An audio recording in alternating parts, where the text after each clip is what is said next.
दलाई लामा के बाद उनका उत्तराधिकारी कौन होगा, ये विवाद इस समय बना हुआ है। दरअसल चीन चाहता है कि उसका ही कोई पप्पट इस पद पर आसीन हो, लेकिन अमेरिका ने इसका विरोध किया है। तो वहीं हिमाचल प्रदेश के धर्मशाला में तिब्बत की निर्वासित सरकार ने भी इसको सिरे से नकारा है। इस पूरे मामले पर भारत की प्रतिक्रिया संतुलित है, लेकिन भारत ने यह जरूर कहा है कि धार्मिक गतिविधियों के लिए दलाई लामा पूरी तरह से स्वतंत्र हैं। 14वें दलाई लामा को लेकर इस समय विवाद काफी गरमाया हुआ है और इस पूरे मुद्दे पर चीन चौतरफा घिरता नजर भी आ रहा है। देखिए इस पर पूरी रिपोर्ट। नमस्कार, द न्यूज रूम 24 आवाज में आपका स्वागत है और आप देख रहे हैं पवन एट 8। दलाई लामा ज्ञान, परंपरा, करुणा, आत्मा की पवित्रता और प्रेम के संदेश के साथ ताउम्र जीवित रहेंगे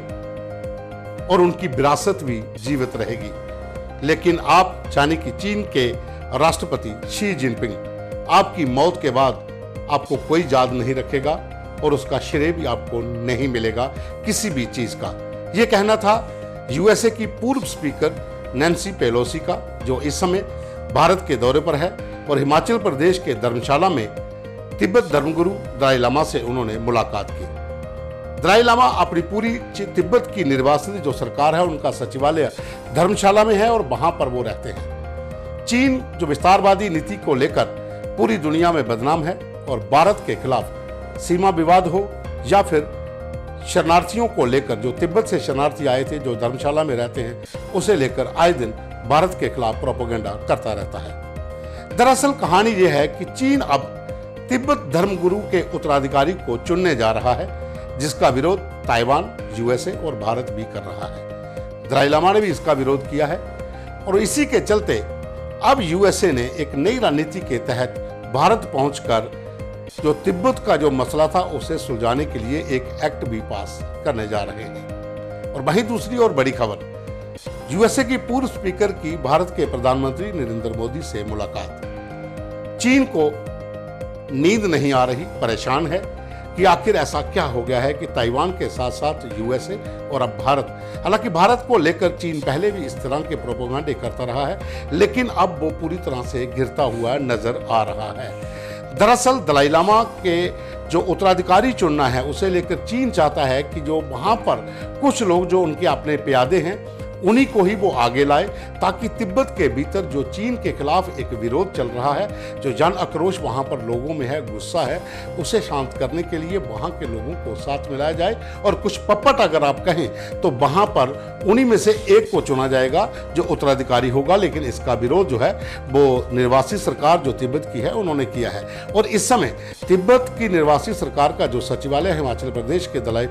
धर्मशाला में है, वहां पर यूएसए की पूर्व स्पीकर जो नैन्सी है और उसके साथ जो अफेयर्स कमेटी, जो फॉरेन अफेयर कमेटी के सदस्य आए हैं, यूएसए कांग्रेस कमेटी के सदस्य आए हैं, उनकी जो मुलाकात है वो चीन को रास नहीं आ रही और चीन के दूतावास ने अपने तरह तरह के बयान देना शुरू कर दिया है। दूसरी ओर नैन्सी की भारत के प्रधानमंत्री से मुलाकात के बाद अब ये भी सवाल उठना शुरू हो गए हैं कि चीन लगातार परेशान है और उसे ये चिंता सताई जा रही है कि चारों तरफ से अब मुझे घेरा जा रहा है। दरअसल चीन अगर बात करें तो 1959 में जब दलाई लामा को वहां से निर्वासित होना पड़ा था, चीन ने तिब्बत पर कब्जा कर लिया था। उसके बाद से ही दलाई लामा भारत पहुंचे थे और तिब्बत में इनका एक निर्वासित सरकार का सचिवालय बनाया गया था और यहाँ पर वो बैठकर अपनी पूरी सरकार चला रहे हैं। देश भर के साथ साथ पूरे देश में जहाँ जहाँ भी बुद्धिस्ट लोग हैं जो दलाई लामा को मानते हैं, वो लगातार चीन का विरोध करते हैं। चीन के किसी भी राजदूत या फिर वहाँ के मंत्रालय का कोई व्यक्ति या फिर चीन के राष्ट्रपति किसी भी देश के दौरे पर जाते हैं तो वहाँ पर जो धर्मगुरु दलाई लामा को मानने वाले लोग हैं वो इसका विरोध करते हैं और काले झंडे दिखाकर उनका हर जगह पर इसी तरह से विरोध किया जाता रहा है। और साथ में आपको ये भी बता दें कि चीन जो है वो भारत के साथ जो सीमा विवाद है उसे लेकर लगातार वो विस्तारवादी नीति के चलते, वो चाहे आपका मेघालय का इलाका हो, लद्दाख का इलाका हो, जहाँ गलवान घाटी जहाँ पर हिंसक झड़प हुई थी, वहाँ पर भारतीय सेना के बहुत से जवान भी शहीद हुए थे। अब वहाँ पर जो भारत की मजबूत पकड़ होती जा रही है, LAC के ऊपर, उससे भी चीन घबराया हुआ है। और दूसरी तरफ ताइवान के साथ जो चीन का इस समय एक अगर कहा जाए कि युद्ध के बादल वहाँ पर मंडराए हुए हैं और उनको यूएसए की सपोर्ट मिलना और भारत की सपोर्ट मिलना, कहीं ना कहीं चीन को अब नींद नहीं आ रही है और परेशानी में है कि आखिर उसके साथ क्या हो रहा है। क्योंकि विस्तारवादी नीति के साथ चीन हर जगह पर जमीन को हड़पने के लिए भारत के साथ साथ तमाम देश जो चीन के साथ जिनकी सीमा लगती है वहां पर वो इसी रुख को अपनाए हुए है। हालांकि नेपाल के भीतर भी एक अपने तरीके का पूरा सेटअप उन्होंने कर लिया था और उसके साथ ही जिस तरह से हालात नेपाल के भीतर बने थे उसे देखकर लगता है कि चीन जो है काफ़ी इलाका जो उनके आसपास जो दूसरे देशों के साथ जो सीमा सटी हुई है उसको भी कब्जे में लेने की फिराक में है। और भारत के साथ तो विवाद काफ़ी समय से है, 1962 की जंग से अगर हम बात करें तो अब तक लेकर कितनी बार सीमा विवाद हो चुका है। भारतीय सेना के साथ जो जवान वहाँ पर तैनात रहते हैं उनके साथ झड़पें अक्सर होती रहती हैं। लेकिन अब राजनीतिक और कूटनीति के सहारे चीन को जिस तरह से घेरा जा रहा है उससे चीन काफ़ी परेशान है। और इन तमाम मुद्दों को लेकर कि चीन किस तरह से परेशान है और नैन्सी का दौरा भारत में जो है और दलाई लामा से मिलना और इस तरह का बयान देना कि चीन के राष्ट्रपति शी जिनपिंग आपको कोई श्रेय नहीं देगा, आपको किसी चीज़ का श्रेय नहीं मिलेगा और आप अगर मर भी जाते हैं तो कोई आपको याद नहीं रखेगा, इसका क्या असर पड़ेगा चीन पर। इन तमाम मुद्दों पर हमने बात की है चीन मामलों के जानकार और रक्षा विशेषज्ञ नीरज राजपूत से जो फाइनल असाल्ट के संपादक भी हैं। तो सुनिए नीरज इस पर क्या जानकारी दे रहे हैं। नमस्कार, न्यूज़ रूम 24 आवाज़ के सभी व्यूअर्स को बहुत बहुत शुभकामनाएं और साथ ही बधाई भी न्यूज़ रूम 24 आवाज़ की पूरी टीम को जो एक न्यूज़ को नए फॉर्मेट में लेकर आए हैं। जिस पर आज हम लोग चर्चा कर रहे हैं ये है जो अमेरिका की पूर्व स्पीकर हैं, यानी कि अमेरिकी सदन की जो पूर्व स्पीकर हैं नैन्सी पेलोसी, और उनके साथ जो अमेरिकी कांग्रेस संसद, जैसे हमारे यहाँ है उनके यहाँ कांग्रेस बोलते हैं संसद को,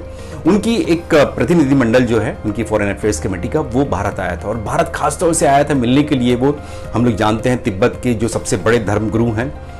दलाई लामा, उनसे मुलाकात करने के लिए आया था, जो कि 1959 से भारत में ही रहते हैं, धर्मशाला में रहते हैं, हिमाचल प्रदेश के रह रहे हैं, जिन्होंने एग्जाइल यानी कि हमारे यहाँ पर शरण ली हुई है। और यहीं से उनकी जो है तिब्बत की, जैसे हम लोग जानते हैं कि तिब्बत पर कब्जा है चीन का, तो उनकी जो एक एग्जाइल गवर्नमेंट इन एग्जाइल इनको बोलते हैं, निर्वासित सरकार, उनकी निर्वासित सरकार यहाँ से चलती है, धर्मशाला से चलती है, जिसको लेकर चीन हमेशा जो है वो भारत के खिलाफ रहा है कि आपने उनको शरण क्यों दे रखी है, अपनी गवर्नमेंट को चला रखी है यहाँ से। हालांकि कई दशक बीत चुके हैं जब से 50 के दशक के बाद से चीन का कब्जा है तिब्बत पर, जिसको अब उसने नया नाम दे दिया है, जिनजियांग नाम दे दिया है उसने उसको, तो उस पर कब्जा है। और शुरुआत में तो बहुत विद्रोह होते थे, वहाँ पे क्रांति भी हुई थी, जिसके बाद से दलाई लामा को छोड़कर आना पड़ा था, भारत आना पड़ा था। लेकिन ये जो मीटिंग हुई, जो इस बार हुई है, जो अमेरिका की सदन की जो पूर्व स्पीकर है नैन्सी पेलोसी, तो वो जब यहाँ पर आई हैं तो उसके कई मायने निकाल रहे हैं उसके लोग, क्योंकि अमेरिका में बहुत जल्द जो है एक रिजॉल्व तिब्बत एक्ट जो है पास किया जा रहा है, जिसमें अमेरिका की तरफ से चीन को कहा जा रहा है कि आप जो है जो तिब्बत का जो मुद्दा है, आपका विवाद जो है उसको जो है सुलझाएं। और सुलझाएं किस तरह से? बातचीत के जरिए दलाई लामा से बातचीत करिए। जो पहले भी बातचीत हुई है चीन की, जो बैक चैनल्स डिप्लोमेसी जिसको हम लोग बोलते हैं, बैक चैनल्स बातचीत मीटिंग्स जो हुई हैं वो हुई हैं, लेकिन वो सक्सेस नहीं हुई थी और उसके बाद बंद कर दी गई थी। तो अमेरिका का कहना है कि चीन को फिर से ये शुरुआत कर देनी चाहिए तिब्बत का जो मैटर है, डिस्प्यूट जो है। अब इसमें जो अब चीन है उसको ऑब्जेक्शन है कि आप जो नैन्सी पेलोसी हैं वो मिलने क्यों आ रही हैं, और नैन्सी पेलोसी क्यों उनकी डिस्प्यूटेड ये रही, चाइना ने क्यों डिस्प्यूट किया उनकी विजिट पर, क्योंकि वो ताइवान में भी जा चुकी हैं। जैसे कि हम लोग जानते हैं कि चाइना का कहना है कि तिब्बत की तरह ही जो ताइवान है वो चाइना का हिस्सा है, लेकिन चाइना और चाइना की गवर्नमेंट जो है वहाँ पर उनका कहना है कि हम डेमोक्रेटिक सेटअप हैं, हम अलग हैं चाइना से, हम पर कब्जा करने की कोशिश की जा रही है, चीन द्वारा की जा रही है। और इसमें जो है वो अमेरिका और दूसरे जितने भी लोकतांत्रिक देश हैं वो सपोर्ट करते हैं, ताइवान को करते हैं। दरअसल भारत जो है, जो हम लोग जानते हैं कि 1962 के युद्ध के बाद से डिस्प्यूटेड रहा है पूरा बॉर्डर हमारा, 3488 किलोमीटर लंबा बॉर्डर, अक्सर चीन पर कब्जा किया हुआ है, चीन ने किया हुआ है। 2020 में गलवान घाटी की स्क्रिमेज हुई, झड़प हुई, हमारी उनके साथ हुई। तो अब हम भारत को देखना है कि जो ये अमेरिका चाइना के खिलाफ जो कर रहा है, जितना भी उसका कोशिशें की जा रही हैं, तो उसमें भारत कहीं किसी तरह से ऐसा न लगे कि भारत के कंधे पर बंदूक चला रहा है अमेरिका और चीन से बढ़ाने की कोशिश कर रहा है। हाल ही में हमने देखा जब प्रधानमंत्री नरेंद्र मोदी तीसरी बार जब चुनकर आए इलेक्शंस में, तो ताइवान के जो प्रेसिडेंट है वो भी हाल ही में चुनकर आए हैं इलेक्शंस में। उन्होंने बधाई संदेश दिया था प्रधानमंत्री मोदी को, तो प्रधानमंत्री मोदी ने उनको जवाब दिया तो चीन उससे भी चिढ़ गया कि भारत जो है ताइवान से क्यों रिलेशन रखना चाह रहा है। तो ऐसे में भारत को बहुत फूंक फूंक कर कदम रखना है, क्योंकि ताइवान के साथ संबंध, फिर तिब्बत के साथ अगर अमेरिका आ जाता है इसमें, तो ये कहीं ना कहीं ये पूरा समीकरण है। इसमें भारत किस तरह से देख रहा है इसको? क्या भारत के खिलाफ कोई चाइना कोई इस तरह की कार्रवाई कर सकता है जिसमें